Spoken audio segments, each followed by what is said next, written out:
Hi! Welcome back to Akiko's channel. Back with Conor in episode 4 of CA Dialogue. What are we going to talk about today? Green flags in a relationship.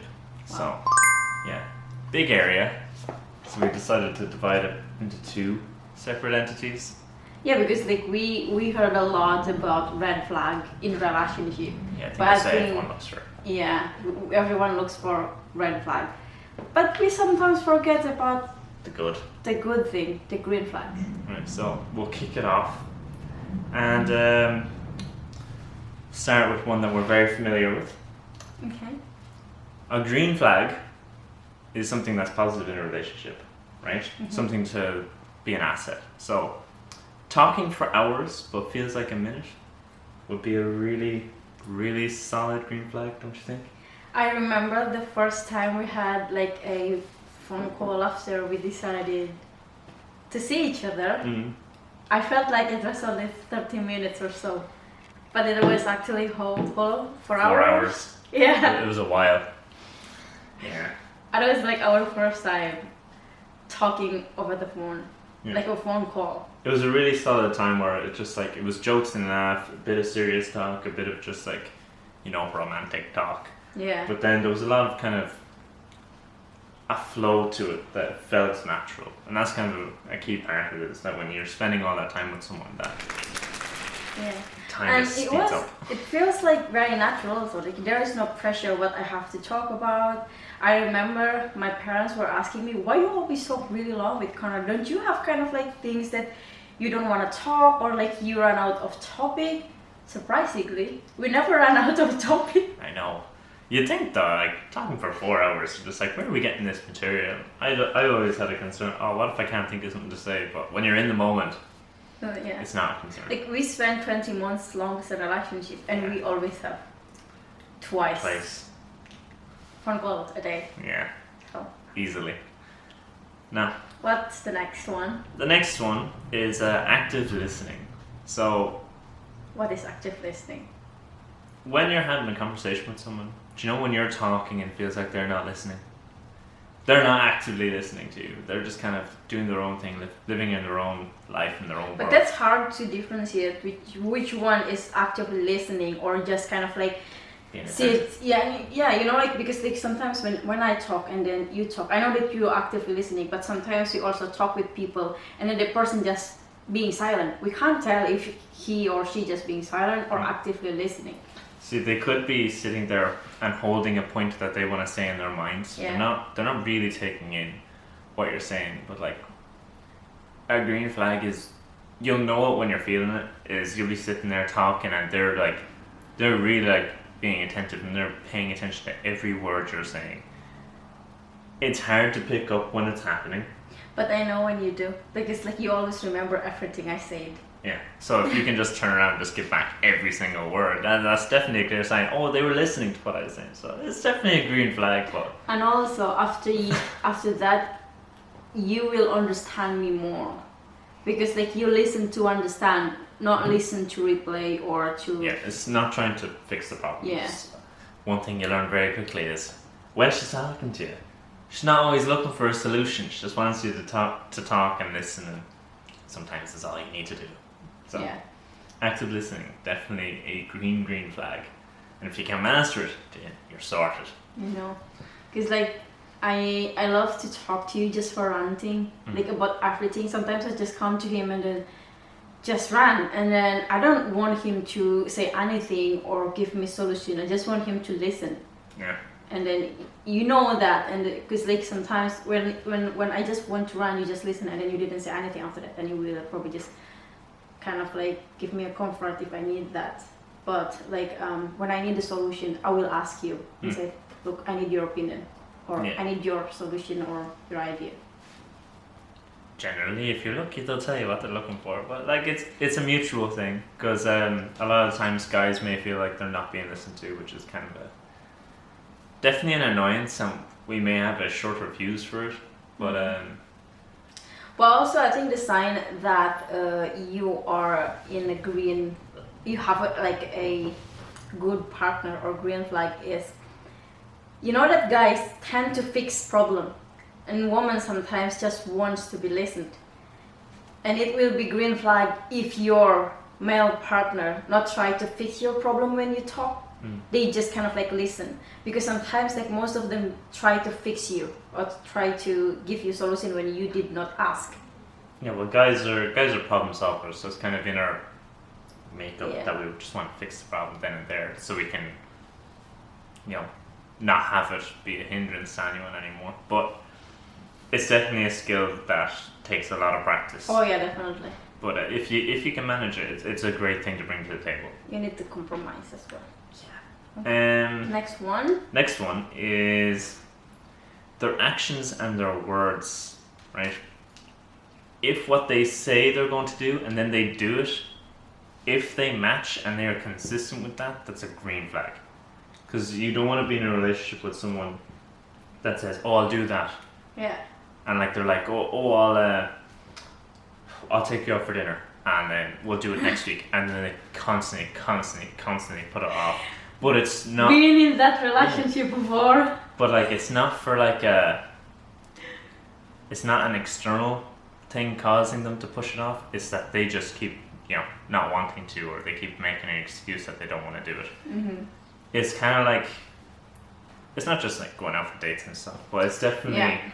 I think that one thing that I know that a green flag from you, because like remember that it takes a long time though, because like it needs to be proven by when I'm here. Remember you said to me that you will quit smoking. Oh yeah. He was a smoker, and then he said that when I came to Ireland, he said that he will quit smoking. I did. And he did. Never touched smoke Immediately. at all after the second she got here, that was it. Now to be fair, when she got here, I was incredibly sick, so I wasn't even able to touch them. So it was great because I was sick for like 2 weeks. She was fierce worried, but yeah, I was able to just stay off them for 2 weeks. So that whole withdrawal period was kind of like non-existent, and I didn't notice it because I was dying. Mm-hmm. But you know, it's grand. But that's the thing. If you can consistently show that if you say you're going to do something and then you do it, it's going to be just a reliability thing. You know that when you say something to them, that they'll believe you, and having that belief and that trust is okay. Yeah, it's definitely like a really big factor into keeping a relationship healthy. Because again, like we were a 20 months long distance relationship. Never ever once I feel like insecure or being suspicious to what he was doing, and then so like he never really questioning me what I was doing, who I were going with. And then one day my friend were asking me, and they were like, "Have you ever been kind of like jealous or curious what is Conor up to in Ireland? You never really know what he was doing." Like, no, not at all. Like I never have any single doubt to you. Yeah. You just trust him, and I know that he will never betray me or do something that will make me really, really upset. We built that really strong foundation as well. Yeah. So like we both rely on each other, we both trust each other. But back then, all I did was go to work, go home, sleep. So you didn't really have anything to worry about to begin with, because I didn't go see people because it was the height of COVID. Yeah. See, couldn't go anywhere. Also, the thing is, I want to probably kind of like a little bit add into this. When you being introduced to their friends, so you like when you know the society or the environment where your partner lives, it's also a green flag. I think. What do you think? Like, you introduce me to your best friend. Like they know about me, so they know I know them. So like if something happened to you, I know where to ask, and you introduce me to your family as well. You know, like it's not only you and me relationship. It's about me and your family, you and my family, me and your friends, you and my friends. I think what you mean is like bringing you into like the inner circle and bringing you. Yeah. And giving you connections to touch on, so that like if like for example I'm unobtainable and she can't get in contact with me and she's worried. Yeah. You can go to like Paul or Bakash or the parent mom or the boys. Yeah. And then she's got like 5 or 6 people now that she can get in contact with and be like going, I haven't heard from Conor, have you? You know, most of the time if she can't hear from me, my phone's dead. You know, and I'm kind of either in transit going from work to home or something like that. She's just like going, haven't heard from him in a couple of hours. Where is he? Is he okay? Yeah, but that's rarely happened. So Yeah, it's most like, of the time she just knows what I'm doing. Yeah. I'll always get back to her if I can answer the phone or something. Yeah, yeah, and also being comfortable around them. It's an important thing that's often overlooked, is just how do you feel when you're with them? Like, does being with them feel like a chore, or does it feel like something breathing, you know? Like, you don't think about breathing. Question. Answer. Did you or do you have to act in front of me at the beginning of our relationship? Do you have to kind of like switch personality, or like you just want to be kind to me, but you actually kind of like, you know, like, because I know that sometimes people just being kind to their partner, they're not really kind in their real personality. They just want to be kind to their partner so they will be accepted by them. No. Through and through, the whole time that I was talking to you, it was me all the way. There was no. I don't like the whole idea of being one way with one person and another way with another person. I'm like this. Just one thing. I go up to you and I'm exactly who I am. And if you don't like me, you don't like me. But if you do, great. You know? So that's the way I presented it to you. I came up as myself and then stayed myself. So like, I think that what I catch from your opinion about this is when we don't have to have two-faced kind of thing, you know. Like, so it's a big thing is, a good example is when you're with your friends, are you acting one way?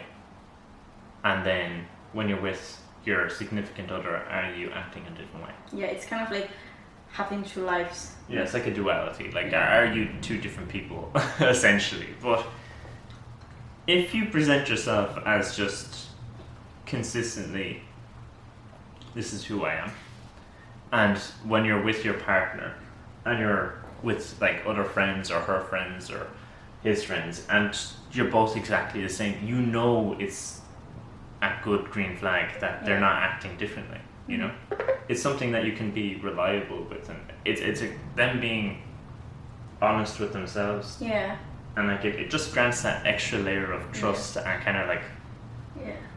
And I also heard a lot of people talk about this. If you want to know whether he or she is a nice person, is look at them on how they treat waiter. If you go to a restaurant or to a cafe shop.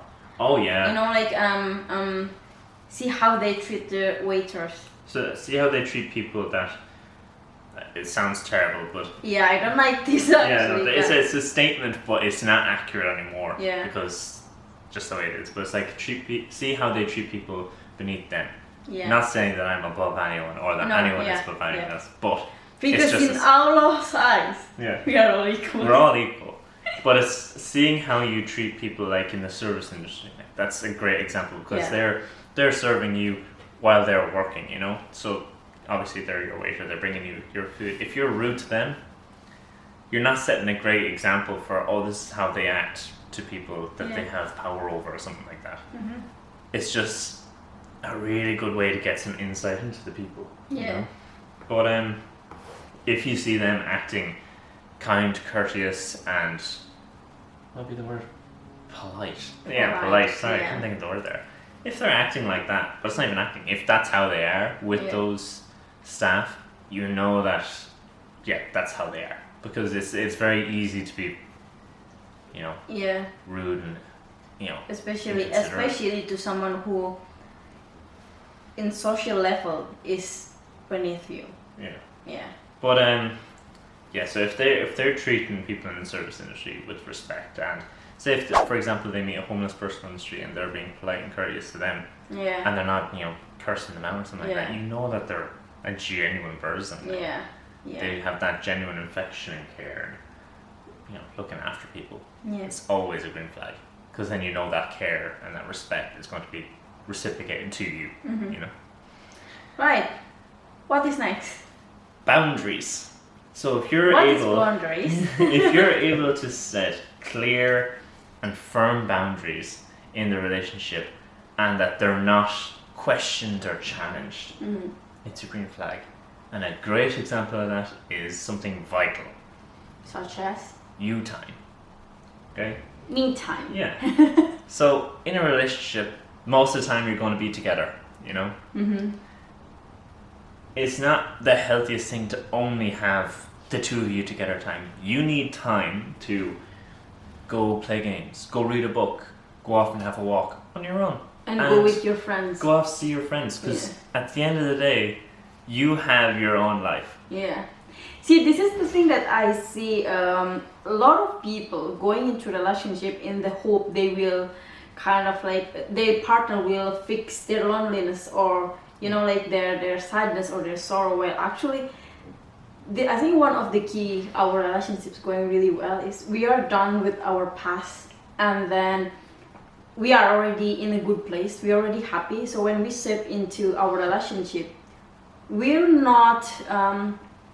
I'm not trying to make him happy or you make me happy because you're already happy. We try to make each other happier. You know what I mean? So it's like a relationship should amplify, but it shouldn't be the solution. Yeah. You should both have your own lives and have your own goals and be happy within yourself before entering into a relationship, because if you're coming in and you're not happy with yourself coming into the relationship, it puts a lot of pressure on the other person, because they're constantly trying to make you feel better about yourself and support. Well, like obviously support is an important thing, but you should come in to a relationship in a frame of mind that you're ready for it. Whereas if you're coming in and you're bringing baggage from like a past relationship, it's not going to be an asset. You're definitely going to have issues there because you're carrying that weight into the relationship, and it should be a fresh start, you know.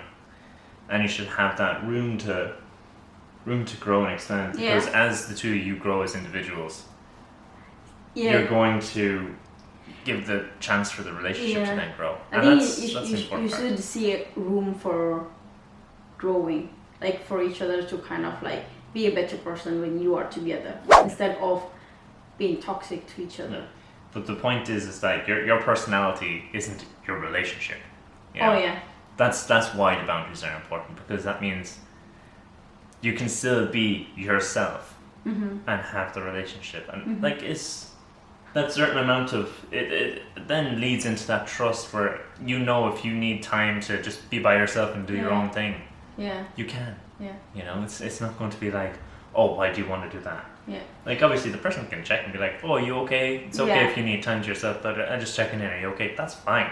Nothing wrong with that. You know. And also like I think when you decided to step into more serious level, definitely like you need to talk about something very vital, such as financial thing and phone as well. Oh my god, it's so bright. I know. So but it's going to be for only a few seconds.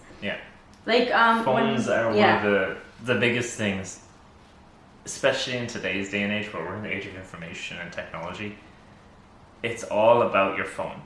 That's your inner world. So when someone is trying to force their way into that world, you're going to feel like you're being attacked, right? And it's not going to help you. Like our boundaries is like, I know his phone code, he knows my phone code, but we never like really intentionally invade each other's phone. Yeah, like she'll use my phone if she wants to scroll through Instagram, because she's gotten tired of her Instagram feed. But like, I have no issue with that, because I'm just like, you use it. But I always ask you. Yeah, can I use your Instagram? She's halfway into doing it. She's asked me, but that's the thing. I don't personally care. My phone is just a device I use to contact people.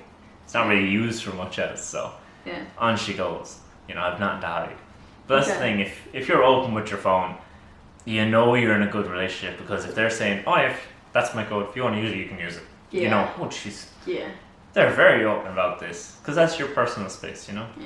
But above all else, one of the most important green flags is communication. Communication. How to pronounce it? Communication. Communication. We have talked about this for ages. It's one of the biggest things that have been the biggest growth in our relationship. Communication is the foundation of trust. And so, because we started long distance, we only had communication, you know? That's all we had is communication. So that's why we say it's the most important thing, because without it, we would have been doomed.